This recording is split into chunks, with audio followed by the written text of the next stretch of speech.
Hello everyone, my name is Michelle Peña, and for this assignment I chose Eating Christmas in the Kalahari by Richard Borshay Lee. I picked this one because I thought the story really shows how our worldview shapes the way that we interpret other people's behavior, especially when those people come from a different culture than our own. So I'm going to start with a quick summary first. Richard Lee was an anthropologist living among the Kung Bushmen in the Kalahari Desert. He'd been there for a couple of years studying their way of life, and around Christmas time he wanted to do something nice to thank them for their hospitality and for having him there with them. Since the Kung are hunter-gatherers, he decided he wanted to buy the biggest, fattest ox that he could find. He thought that it was the perfect gift to show gratitude and generosity, kind of how like in Western cultures people give big gifts to show appreciation. But when he told the Kung about the ox, they didn't react the way he expected. They actually reacted opposite of what he was expecting. Instead of being grateful or impressed, they laughed at him and told him that the ox was skinny and that it was worthless and that it would not be enough to feed a dog either. So naturally, by this, Lee was really confused and even a little hurt.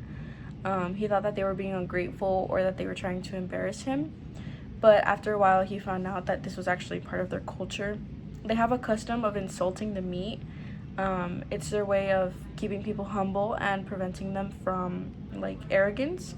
When someone brings back a big animal from a hunt, everyone pretends that it's small or unimpressive so that the hunter doesn't get too proud or start acting like he's better than everybody else.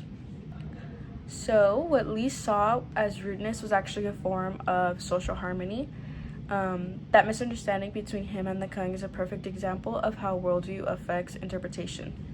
In Lee's worldview, which comes from a Western background, generosity is something that you show off, that you express. When you give a gift, people are supposed to praise you and thank you because that reinforces kindness and generosity.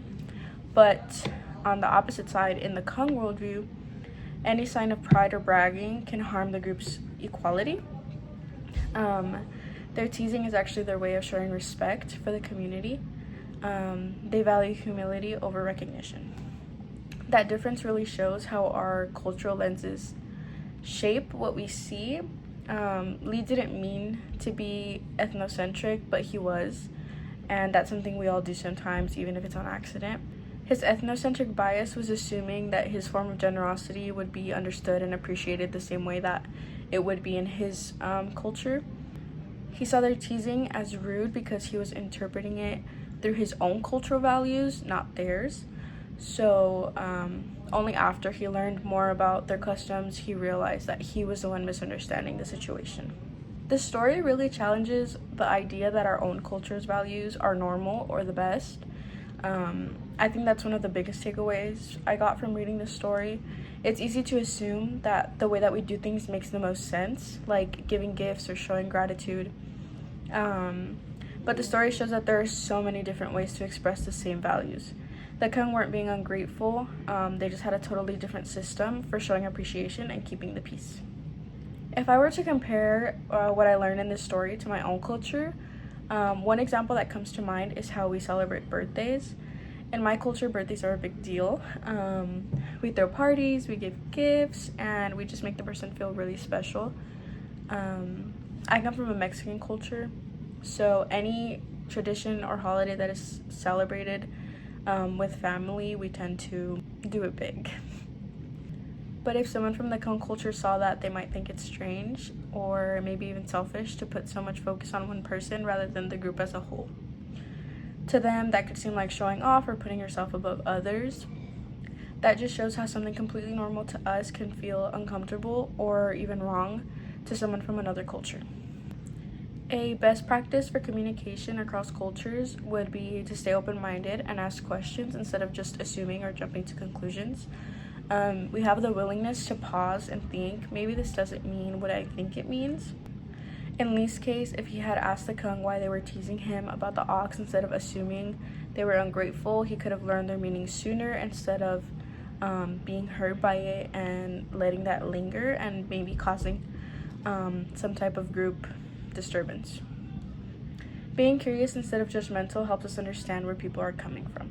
It's also helpful to reflect on our own cultural habits to kind of realize that our behavior might look just as strange to someone else. That kind of self-awareness can go a long way when communicating across cultures. A kind of similar experience I can share is that growing up in Mexico, I was used to having zero personal space. Mexicans, they show their love through affection. So hugs, kisses, a pat on the back, like all of that is very normal. But here in the US, it's kind of more reserved. So there's literally in kinder, like they taught us, like keep your hands to yourself, like don't go in anybody's bubble. So that was kind of different for me because I was so used to just being able to hug people or just show them affection. The comparison really helped me understand how worldview shapes perception. Lee saw the teasing as rude, and I saw the rules to keeping your hands to yourself as kind of odd. But in both cases, our assumptions were wrong because we were filtering behavior through our own cultural lenses instead of seeing it as a whole thing. So to wrap it up, the most important lesson I took from eating Christmas in the Kalahari is that our worldview shapes how we understand everything, from kindness to respecting to generosity. Culture isn't just about language or food, it's about meaning, it's about one's upbringing and everything that they learn.